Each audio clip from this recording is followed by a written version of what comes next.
All right, let's talk about Kingsley Suamataia, who is Penei Sewell's cousin, actually, who has just been drafted by the Kansas City Chiefs in an attempt to shore up that offensive line. With Donovan Smith leaving, they really needed a tackle to try and help out. And I'm interested in seeing how this exactly is going to work. So, let's start off with this play. One thing that just jumps out at you when watching Suamataia film is, man, is this guy a raw prospect?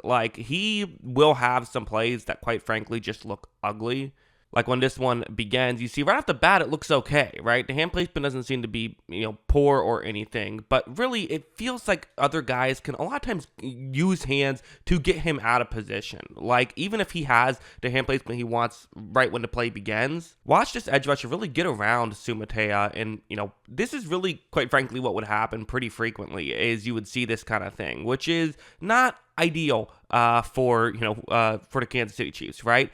To me, when I watch him, I'm like, okay, this is a guy they feel they can coach up. He's 6'6", 315 pounds, can move incredibly well. I mean, he's related to Penei Sewell, right? Like, you can certainly see why there is the athleticism there, but I do think there's just, you see mental mistakes as well.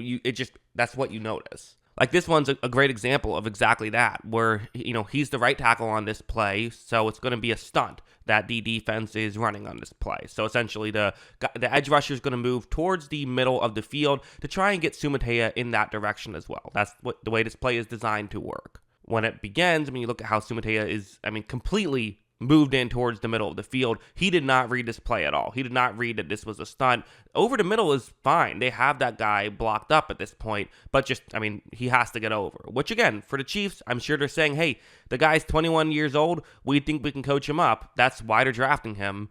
But that's just something they're going to have to do. That's just a way that they're going to have to, they're going to have to figure that out. And again, it is a fixable issue. These are fixable issues. But I think the concern is, will you be able to fix them? There's a question mark there. It is. I don't think anyone can know for sure.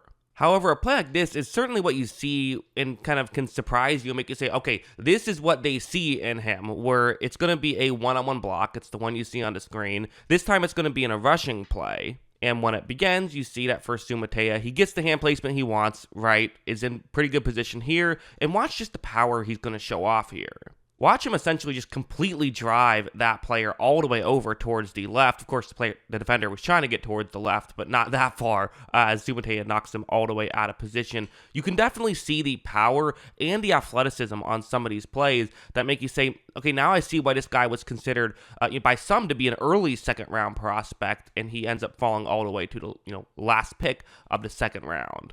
It is worth mentioning that he was projected to be a mid-second round pick. So by projections, he was a bit of a steal in that capacity. And again, when you see his good plays, you can certainly understand why. Something like this, where it's going to be a one-on-one block with a player who's mostly off screen right here, but let's see what happens. This play begins, you see that the defender gets to this point where, again, Suamataia, for the most part, has a decent hand placement. I think you would like that left hand to be a little bit over, would maybe be the one thing I would critique.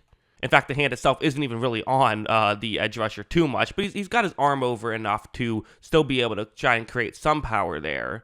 But watch him still be able to hold off this block despite the not ideal technique on that one. I think this is what the Chiefs see in him is, hey, if we can get this technique down, if we can kind of clean that part up, he will be unget-aroundable, it seems like. Again, the physical tools are there, and there's always the dilemma, right, of would you rather draft a guy who you can just trust will come in and, have the technique down, you don't need a lot of coaching, can just be solid, or are you willing to take more of a chance on a guy who has a higher ceiling if that also means that maybe the hand placement just won't be there once he gets to the NFL, and, doesn't matter how physically strong he is, because everyone in the NFL is strong, and they can get around him if you don't have the hand placement that you want. Also, a play like this, so it's again going to be a one-on-one block. He is the left tackle on this one, so he's played both left and right tackle, which it is interesting. I do wonder if they're going to have him play left tackle and keep Taylor at right tackle. I'm not sure. But watch how when this play begins, you see that right here, again,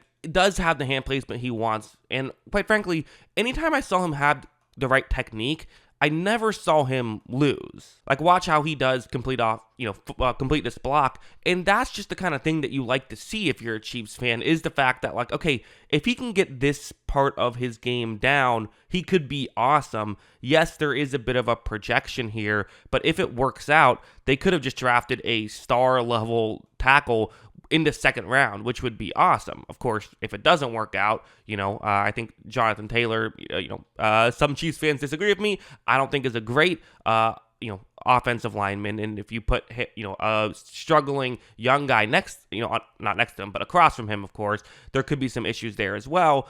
But if you can get it down, maybe you actually have shored up the left tackle position, and it makes you just a lot better.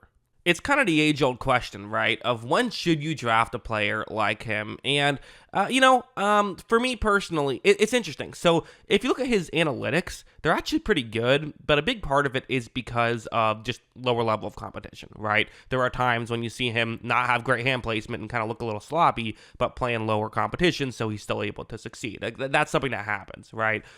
So the numbers are good, but usually what I like to see, what I tend to go for is, guys that already have the technique down, because I think teams usually expect, oh, let's get the freak athlete, we'll teach them the technique, and it happens for sure. And the guy's only 21 years old, so I actually think this is a scenario where it could happen. Usually, though, I am like, I don't love just drafting a freak athlete and hoping we can teach him how to play, because usually there's a reason why you're not that great at that stuff already. Like, why aren't you good at it now is kind of the question I always ask. Do you not have coaches at BYU? What's going on there, right?